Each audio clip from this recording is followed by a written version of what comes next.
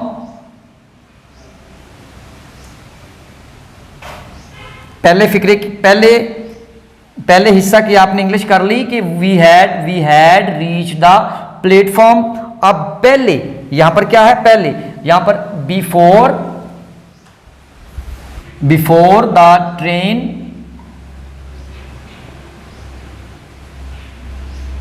Reached. अब देखो मैं यहां पर भी स्टूडेंट्स की आसानी के लिए यहां पर भी रीच्ड यूज कर रहा हूं और यहां पर भी रीच्ड यूज कर रहा हूं, इसलिए कि स्टूडेंट्स के लिए मुश्किल ना बने। गाड़ी आने से पहले हम प्लेटफॉर्म पर नहीं पहुंच चुके थे। आप नहीं पहुंच चुके थे कि आपने पहले इंग्लिश करनी है कि we had not reached the platform before the train reached. अब हम इसको इंटेरोगेटिव में अगर करते हैं कि क्या गाड़ी आने से पहले हम प्लेटफॉर्म पर पहुंच चुके थे, तो फिर इसके लिए तर्जुमा आप किस तरह करेंगे, हैड जो है ये